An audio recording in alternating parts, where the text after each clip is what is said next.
This video introduces you to the functional curriculum for special and inclusive education. Let's look at the overview and the structure.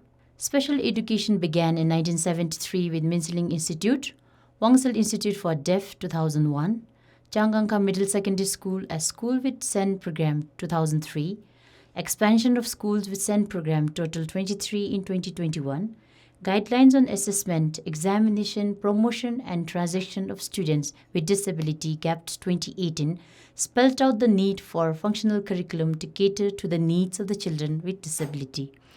Article 7.61 of the National Policy for Persons with Disability 2019, need for the relevant curriculum statements, total life learning curriculum interim measures till 2020, development of functional curriculum for special and inclusive education.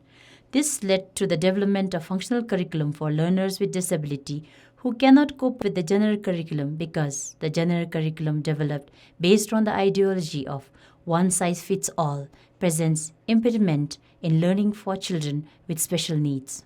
Looking at the goals of this curriculum, firstly, empower children with disability with cognitive, physical, communication, and psychosocial and life skills.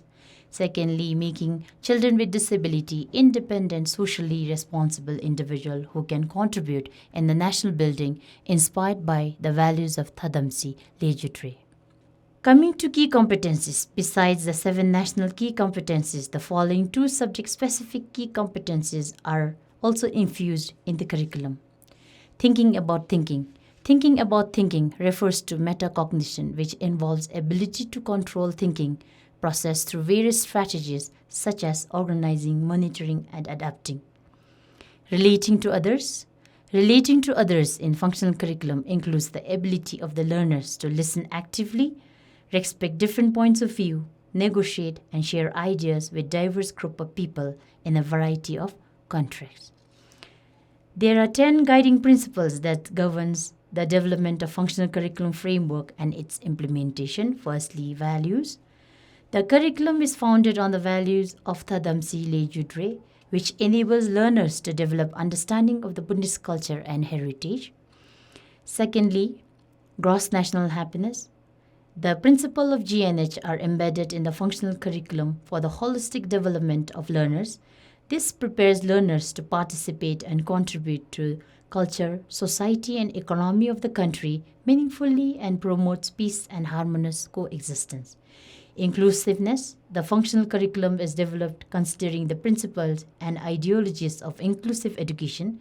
It's defined as a process of addressing the diverse needs of learners by reducing barriers within the learning environment to facilitate access and equity to quality education. Fourthly, it is future-focused, dynamic, and relevant.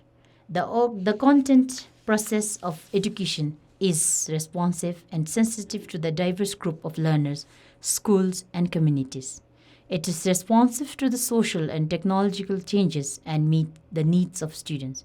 It balances between what is imperative for all students and the kind of openness and flexibility that's required to meet the challenges of 21st century. It fosters lifelong learning. Fifth, learner-centered and developmentally appropriate. The functional curriculum is learner-focused. This implies that curricular contents, teaching techniques, and assessment methods for each grade or level of school education will be selected in accordance with children's developmental stage. Socially sensitive. Culture and values are the core principle of ideas upon which communities exist and manifest themselves in the national ethos. Curriculum flexibility. Functional curriculum is flexible, broad, and balanced with integration of different values and skills beside theoretical knowledge. It has flexibility for adaptation, modification, for accommodation of learning depending on their specific learning needs.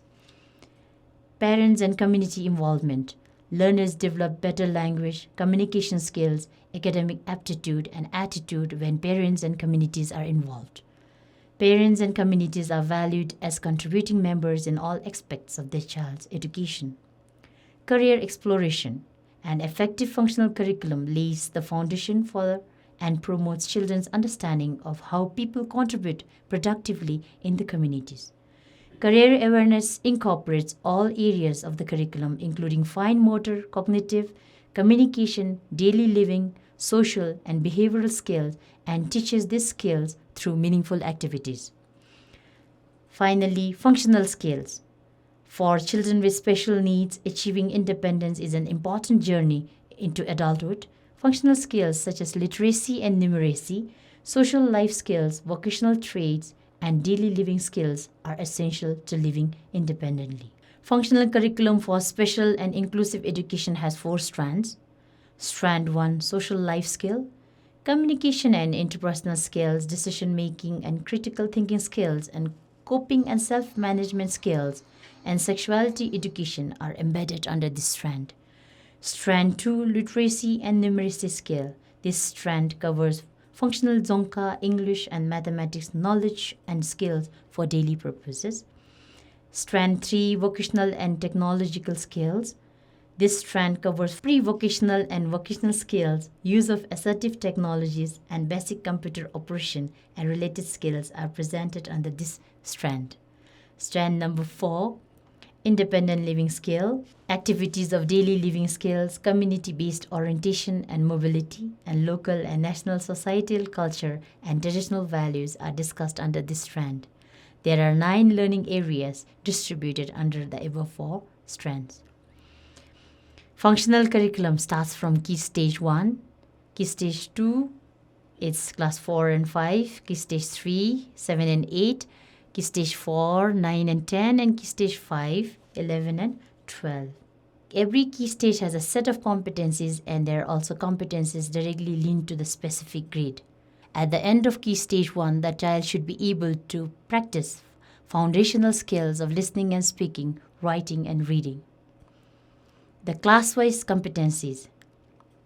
Class PP use basic listening and speaking skills to participate in daily communication, use basic writing skills in their daily learning.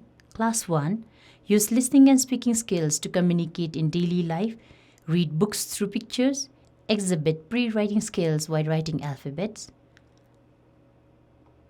Class 2 use speaking and listening skills to communicate in their daily life, apply reading skills to read picture book, use pre-writing skills to represent their work.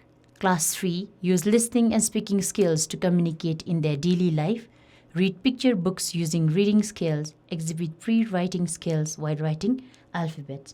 I have highlighted competency number 2 in class 3, and I am going to link it to the objective contributing towards achieving the competency.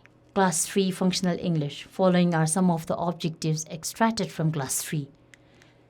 Tell the days of the week: Monday, Tuesday, Wednesday, Thursday, Friday, Saturday, and Sunday. Use new vocabulary related to parts of plant: leaf, flower, stem, root. Read picture from books to recognize word. We are going to take class 3 competency 2 and learning objective 3 towards fulfilling the key stage competency partially as an example. Class 3 learning area English competency: read picture books using reading skills. Learning objective: read pictures from the book to recognize words. Topic: reading picture book. Now let us look at the sample where we have highlighted the competency and objective which are linked in the instructional guide. Class 3, we have the learning area English competency: read picture books using reading skills. Learning objective: read picture from books to recognize words. And topic: reading picture books. You can see there is competency, topic, objective, pedagogy, assessment, and resources. The pedagogy, assessment, resources are all suggestive in nature, and we need to explore for what suits the learners best. Teaching and learning approaches. No single approach can be applied to learners with diverse learning needs. Some of the suggestive teaching learning approaches are activity-based learning, universal design for learning, place-based learning, individualized instruction, blended learning, explicit instruction, cooperative and group work. As mentioned earlier, these approaches are all suggestive in nature. Coming to the assessment, for learners with disability, multiple ways of assessing learners could be practiced. Some of the suggestive assessment take care of assessment as learning, for learning, and of learning. However, assessment may be modified and adapted to suit the learning needs of the learners as per the provision reflected in GAPT 2018, IEP-based checklist, anecdotal record, observation form, rubrics, oral-based assessment, and videotaping. Kadinchela.